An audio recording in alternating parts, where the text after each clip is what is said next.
I've read this book, The Intelligent Investor by Benjamin Graham, from cover to cover. It took me a long time to complete the book, and I'll explain why in the later part of the video. But this video, or the series of this video, I'm not going to give a review of the book that you will find on the YouTube. There are a lot of videos, but what I intend to do is that I have highlighted the important paras, lines, phrases, and I intend to cover those.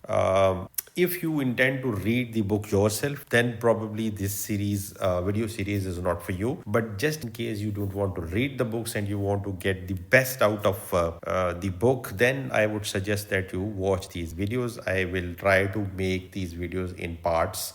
Will try my best not to increase the length of each part of the video. In any case, again, not going into the details, let's start. Before I cover the contents or the highlights, I'll just take a minute to explain that there are a total of 20 chapters in this book, and what the architecture of this book is such that after the end of each chapter a commentary has been added, and here I explain why it took me so long. The reason is the same for which the commentary has been added at the end of each chapter. The reason is that the Benjamin Graham wrote this book a long time back. He was kind of a guru, an expert of his own field, and the kind of the jargon and language he has used is probably difficult to understand for the person who's new into investing. So what they have done is that at the end of each chapter, they have added a commentary by a second writer, which I'm forgetting the name.